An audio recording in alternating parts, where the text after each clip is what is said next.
Presiden Joko Widodo enggan berkomentar soal putra bungsunya yang juga ketum PSI Kaisang Pangarep yang didaftarkan oleh relawan pro Prabowo Gibran sebagai bakal calon wali kota Bekasi di Pilkada lewat Partai Kebangkitan Bangsa. Jokowi meminta hal tersebut ditanyakan ke PSI saja. Hal ini disampaikan oleh Jokowi usai meninjau Pasar Baru Karawang pada Rabu siang.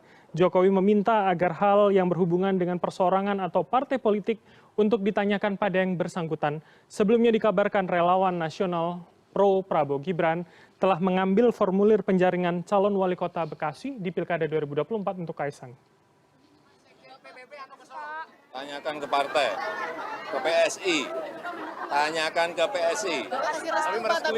Itu urusan partai. Terima kasih Pak. Apanya? Itu keinginan pribadi itu tolong ditanyakan kepada partai atau tanyakan pada yang bersangkutan. Dikit-dikit urusannya ada banyak banget, tanyakan ke saya gimana sih kamu? Relawan Prabowo Gibran mendaftarkan nama Ketum Partai Solidaritas Indonesia atau PSI Kaisang Pangarep sebagai bakal calon wali kota Bekasi melalui penjaringan Partai Kebangkitan Bangsa Kota Bekasi. Lalu mengapa melalui partai lain, bukan PSI sendiri? Atau ini hanya uji publik sebagaimana yang terjadi di Depok maupun Solo beberapa waktu sebelumnya untuk nama Kaisang Pangarep? Dan untuk menjawab dan juga analisanya sudah bersama kami dua orang narasumber. Pertama, Ketua DPP PSI, Dedek Prayudi, dan juga pakar komunikasi politik dari UGM, Nyarwi Ahmad. Selamat malam, Mas Uki dan juga Mas Nyarwi. Apa kabar? Selamat malam, kabar baik. Terima kasih sudah mengundang. Alhamdulillah kabar baik. Terima kasih juga sudah berkenan untuk bergabung. Saya langsung saja ke Mas Uki terlebih dahulu. Jadi artinya setelah beberapa waktu lalu ada di Depok begitu ya sebelum Pilpres, sekarang ada di Bekasi. Jadi ini sebetulnya aspirasi siapa begitu? Mengapa bukan PSI sendiri kemudian yang menyuarakan?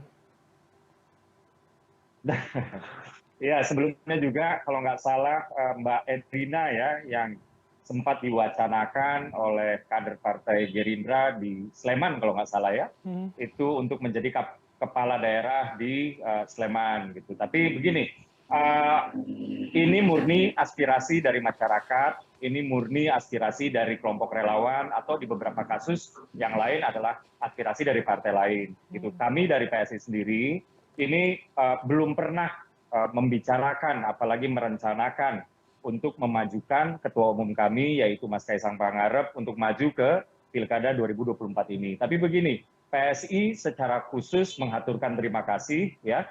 Ini adalah sebuah bentuk pengakuan bahwa Indonesia membutuhkan darah-darah muda yang segar, ya, yang dapat memajukan Indonesia gitu, yang dalam hal ini melalui level daerah, melalui pilkada. Tapi di PSI kami sedang menjaring nama-nama ya, menjaring nama-nama, melakukan seleksi ya, menjaring nama-nama yang betul-betul tidak pernah terjerat atau dicurigai bahkan ya kasus korupsi, atau juga nama-nama yang betul-betul sudah terbukti bahwa beliau-beliau ini menjunjung tinggi nilai toleransi. Tapi sejauh ini per se apakah kami akan mengusung Mas Kaisang atau tidak, ini tidak, sampai saat ini belum pernah direncanakan, belum pernah dibahas. Oke, jadi artinya kalau misalkan kita spesifik pada Kota Bekasi ini menjadi prioritas bagi PSI atau tidak? Dan kemudian apakah ketika nama Mas Kaisang tidak masuk dalam pilkada atau memang disiapkan untuk pos lainnya begitu nanti di pemerintahan? Enggak Mas Bram. Jadi sampai dengan saat ini ya, pembicaraan soal Ketua Umum Mas Kaisang Pangarep untuk maju ke pilkada, baik itu dari Bekasi ya, baik itu dari tempat lain, termasuk misalnya Mbak Erina waktu itu pernah diwacanakan di Sleman misalnya ya, itu belum menjadi sesuatu yang pernah kami bicarakan, kami rencanakan, atau bahkan kami rancang gitu. Itu murni aspirasi dari pihak eksternal, dan sikap kami terhadap ini kan terbalik ya, kalau yang sudah-sudah dulu itu PSI yang menjagokan kader partai lain gitu. Nah ini saat ini justru dari eksternal yang menjagokan kader PSI, yang dalam hal ini adalah ketua umum kami. Kami berterima kasih, kami tersanjung, dan ini adalah buat kami sebuah bentuk pengakuan bahwa darah-darah muda potensial ini dipercaya oleh masyarakat untuk memimpin di Oke. Indonesia dalam hal ini di level daerah. Baik, oke. Saya ke Mas Nyarwi kalau begitu saya minta analisanya Mas Nyarwi. Jadi ini bisa kemudian memang seperti yang dikatakan Mas Uki bahwa memang genuine dari relawan, dari masyarakat begitu, atau jangan-jangan di belakang ini sudah ada komunikasi begitu kalau kita analisa dari kacamata politik begitu Mas Nyarwi?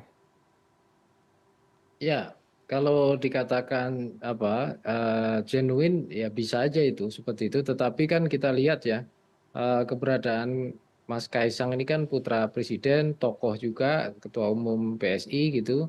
Saya kira ini juga memang ada dorongan-dorongan kuat juga ya, Bram ya, Mas Kaisang ini untuk maju ya dalam arena pilkada. Cuma pertanyaannya kan apakah kota besar Bekasi gitu ya? Karena kan ini kan cukup mengejutkan mengapa Bekasi gitu ya, karena kalau kita lihat kan misalnya dari prediksi perolehan apa kursi gitu ya, PKB juga kurang terlalu banyak ya untuk memenuhi itu, PSI hanya 2 gitu, artinya butuh dukungan dari partai-partai lain. Walaupun kemungkinan itu sangat mungkin ya untuk didapatkan ya sosok seperti Kaisang, karena saya lihat kan Kaisang juga punya potensi gitu ya sebagai figur yang populer gitu ya. Kemudian Kaisang juga potensi sebagai sosok yang katakanlah representasi anak muda. Kaisang juga potensi misalnya sebagai apa namanya figur yang berani ya masuk ke pimpinan gelanggang ketua umum partai. Cuma kadangkala begini Bram, Mhm. kalau masuk di level pilkada kota Bekasi ini apakah Kaisang nggak turun kelas gitu ya? Karena kan sebagai ketua umum partai PSI ini Mas Kaisang ini partai apa yang mendukung Pak Prabowo loh, Pak Prabowo Gibran gitu ya. Yang katakanlah kalau misalnya dalam formasi kabinet tuh punya peluang juga, sama-sama punya peluang ya untuk menjadi punya jabatan di eksekutif sebagai menteri misalnya Hmm. kementerian lembaga negara. Cuma kemudian kan saya kira ini juga bagian dari dinamika yang terjadi juga ya Oke, baik. di kalangan pendukung gitu. Mungkin dipandang bahwa Mas Kaisang ini perlu juga untuk diuji ya dalam arena elektoral, kelasnya adalah pilkada kabupaten kota. Nah, Baik. bisa jadi ya nanti akan muncul lagi para para apa relawan yang kemudian mendorongnya untuk maju di arena pilkada yang lain ya, entah Oke. di Solo gitu ya atau bahkan mungkin di Depok atau di Bogor gitu Mas ya. Nyarwi, Uh, jadi untuk artinya menghindari kalau pilkada. kemudian Anda mengatakan jangan-jangan turun kelas, apakah kemudian ada kemungkinan misalkan beberapa bulan lagi ada relawan misalkan tapi tingkatnya untuk gubernur atau provinsi begitu? Oh itu sangat mungkin sekali itu Bram, Oke. sangat mungkin sekali kan gitu. Karena kan gini ya, berbeda karirnya Kaisang dengan Gibran ya. Gibran itu kan tidak pernah menjadi ketua umum partai ya. Sementara Mas Kaisang ini kan berkarir juga dari partai ya. Nah saya kira salah satu portofolio yang menarik adalah keberaniannya gitu ya. Terlepas bahwa orang mungkin bertanya apakah mampu atau apakah seperti apa kapasitasnya, itu banyak juga yang bertanya seperti itu. Tapi apapun itu gitu ya, faktanya kan de facto Kaisang sekarang ketua umum PSI kan gitu, Mhm. dan banyak juga para pimpinan PSI yang mendukung kepemimpinan Kaisang kan gitu. Nah Oke. di sini yang saya gitu ya, sangat mungkin gitu karena levelnya ini ketua umum partai ya Bram ya. Oke. Poinnya itu ketum Mungkin partai atau 2024 kan. kemudian putra presiden Mas Nyarwi? Ya saya kira dua-duanya, kan Oke. kita tidak mungkin juga membicarakan Mas Kaisang ini tanpa melihat keberadaan Pak Jokowi sebagai presiden kan gitu Mhm. yang saat ini masih berkuasa seperti itu. Jadi saya kira ini juga menjadi salah satu variabel ya di antaranya yang kemudian sangat memungkinkan banyak tumbuh relawan yang kemudian bisa saja mendorong Kaisang ini tidak hanya di Bekasi gitu ya, tetapi mungkin bahkan ya, bahkan Bram Mhm. bisa di pilkada DKI, bisa juga di Oke. pilkada bahkan gitu ya, kalaulah Baik, tidak menarik. masuk ke kabupaten kota, misalnya Depok dan Bogor seperti itu. Oke, baik. Saya konfirmasi kalau gitu Mas Uki. Jadi ini seakan-akan efek Ya. domino begitu Mas. Jadi tingkatnya level tingkat 2 dulu baru ke tingkat 1. Jangan-jangan berapa bulan lagi ada yang ke gubernur begitu mencalonkannya. Ya, boleh-boleh saja, Mas Bram, boleh-boleh saja. Dan apabila sekarang ada yang ingin mencalonkan Mas Kaisang dari partai lain, dan itu adalah dari relawan Prabowo Gibran, yang dimana kami sangat erat ya berkomunikasi juga sebenarnya ya, kami sangat menghormati relawan, dan besok-besok bisa saja seperti yang Mas Nyarwi bilang itu di level provinsi dan lain-lain, dan bisa saja dari partai lain ya, silahkan, kami merasa tersanjung. Tapi satu hal yang pasti, kalau dicalonkan oleh PSI, maka mekanismenya yang pertama adalah mendaftar di Dewan Perwakilan PSI di daerah setempat. Kalau dia di tingkat provinsi, maka dia di DPW. Kalau dia di tingkat kabupaten kota, maka dia pendaftarannya di tingkat DPD. Lalu kemudian DPD memberikan rekomendasi ke provinsi, provinsi memberikan rekomendasi ke DPP, baru DPP yang memutuskan akan mengusung siapa gitu. Nah, Baik. hingga hari ini ya setidaknya yang kami tahu ya, Mas Kaisang itu belum pernah ya mendaftarkan diri ya ke DPD manapun atau DPW manapun untuk kemudian diputuskan di tingkat pusat. Jadi terlepas beliau itu adalah ketua umum, tentunya proses-proses administratif ini juga kan menjadi signal ya, apakah beliau akan maju atau tidak. Dan sejauh ini kalau memang mau maju seharusnya sudah ada di pendaftaran di kantor perwakilan tingkat. Nah, tapi Begitu, Mas Bram. kalau hatinya PSI ini sebetulnya merelakan Mas Kaisang kemana? Kalau Mas Nyarwi tadi kan mengatakan ya jangan-jangan ini turun kelas. Harusnya kan ketum pendukung tuh dapatnya di pemerintahan, menteri gitu loh, Mas Uki. Iya. Apa namanya, ini belum pernah juga kami bahas ya. Apalagi satu hal sih waktu itu pernah yang dibahas, apakah karena kan teman-teman relawan yang ada di Depok ya, relawan Kaisang ini yang ada di Depok itu benar-benar ingin Mas Kaisang ini maju melalui di Depok ya. Saat itu waktu belum isu pilkada ini mencuat, itu iseng-iseng kawan-kawan ada yang bertanya, Mas Kaisang mau maju nggak di Depok? Beliau itu hanya ketawa-ketawa, ya bilang jangan kayak gitu. Jadi itu pembicaraan paling jauh yang bisa saya sampaikan ya. Apakah PSI sudah punya daerah-daerah yang favorit untuk Mas Kaisang?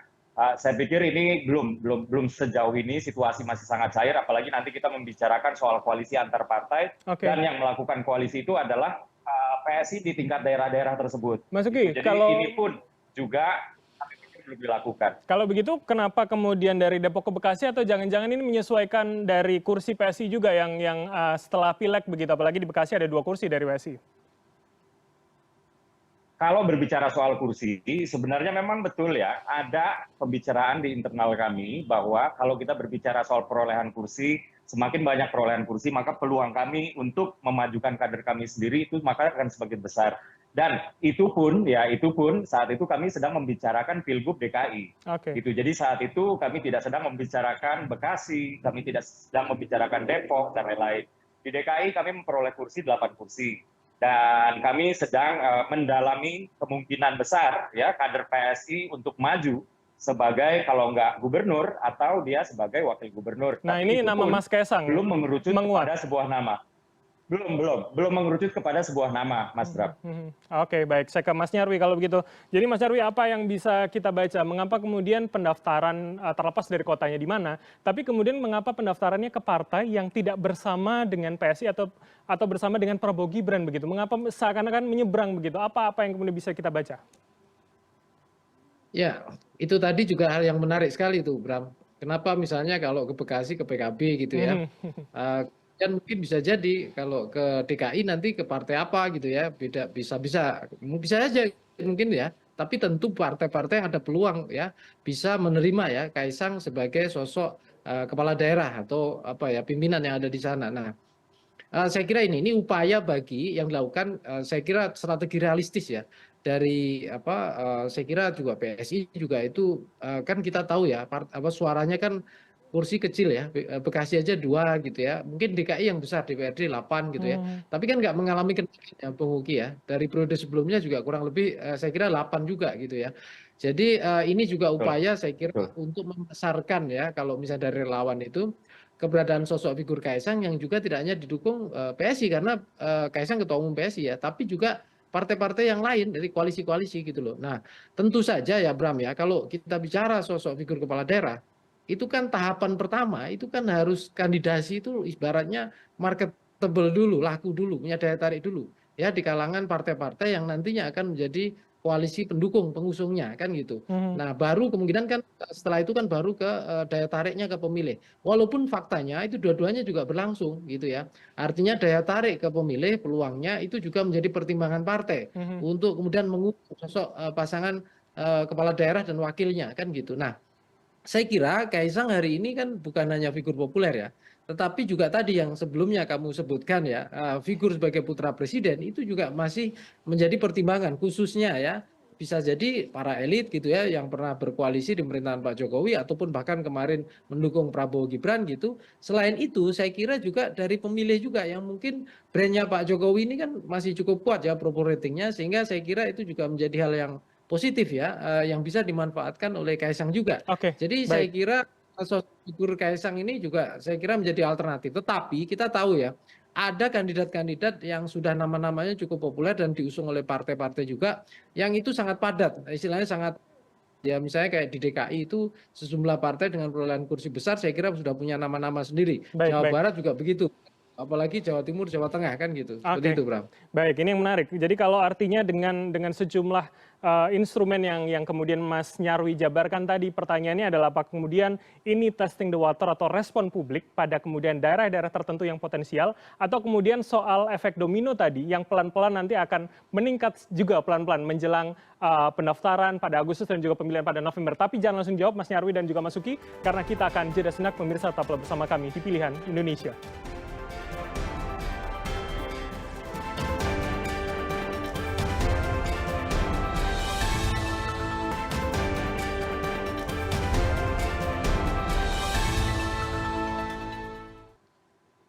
Anda masih bersama kami di Pilihan Indonesia dan saya masih dengan dua orang narasumber, ada Mas Uki dan juga Mas Nyarwi. Kalau begitu saya ke Mas Uki terlebih dahulu. Mas Uki, jadi ini apakah jangan-jangan kemudian strategi politik begitu mencoba nama Mas Kaisang pada banyak daerah mana yang cocok, atau jangan-jangan lebih ke efek domino tadi nanti siap-siap ya untuk Pilgub DKI begitu, Mas Uki?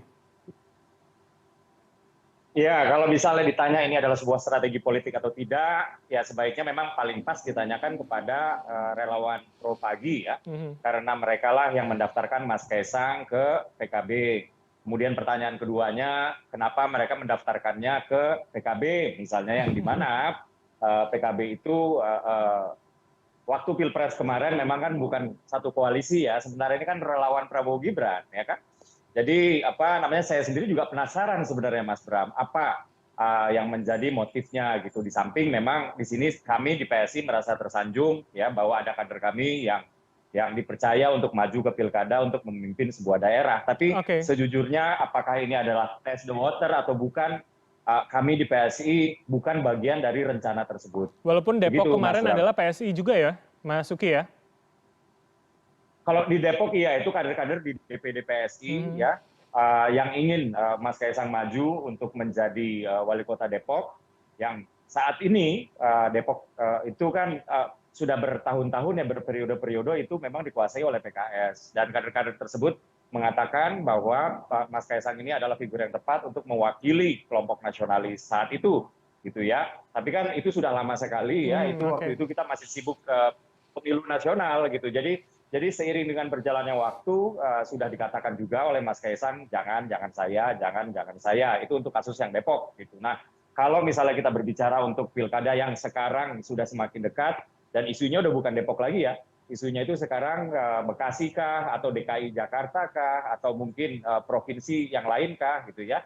Hingga saat ini kita belum punya pembicaraan apakah Mas Kaisang akan maju atau tidak ya, karena memang belum dibicarakan dan belum direncanakan. Jadi fix saya bisa katakan bahwa apa yang dilakukan oleh relawan tersebut murni inisiasi dari para relawan tersebut, dan kami sangat apresiasi, dan itu bukan bagian dari rencana kami. Sehingga apakah ini adalah bagian dari cek ombak atau bukan, saya juga nggak tahu, Mas. Oke, baik. Saya tanya kalau begitu ke Mas Nyarwi. Dari analisa dan kacamata komunikasi politik ini sebenarnya bisa kita baca sebagai strategi atau bagaimana, Mas Nyarwi?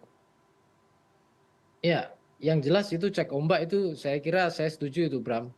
Artinya kan testing the water itu untuk menguji ya peta dinamika elektoral ya kan gitu. Kenapa? Karena Kaisang ini kan politisi baru yang memimpin partai dan belum teruji gitu ya dalam panggung elektoral. Jadi saya kira itu testing the water. Nah, pertanyaannya apakah strategi misalnya, nah kalau itu strategi, saya kira itu strategi yang bagian dari orkestrasi yang ada beberapa kemungkinan ini, Bram.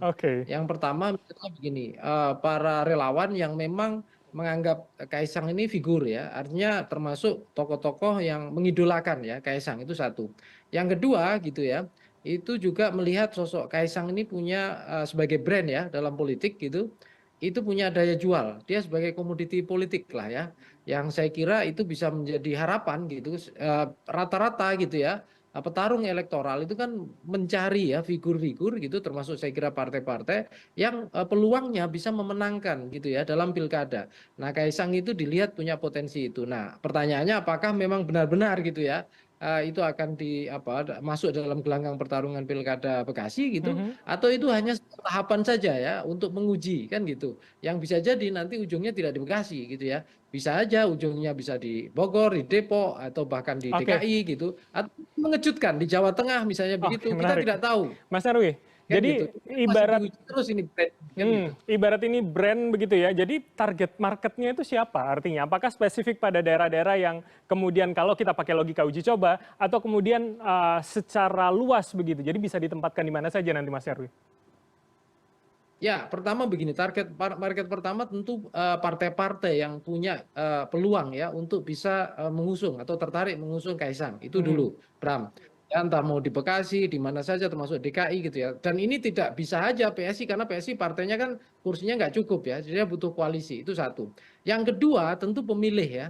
Pemilih. Karena apa? Kalau dikatakan Kaisang populer, saya kira popularitas Kaisang cukup besar. Tetapi pertanyaannya kan apakah Kaisang itu electable ya? Bisa dipilih dan bahkan mungkin menang gitu ya, bisa menangkan pertarungan dalam sebuah arena pilkada, entah level kabupaten, kota atau bahkan provinsi. Nah, itu kan harus kemudian diuji ya dengan tidak hanya dirinya sebagai daya tarik gitu, tetapi juga para kompetitornya. Contoh misalnya DKI gitu ya. Kan ada nama-nama besar yang seringkali disebut ya, termasuk diusung-usung partai mapan ya.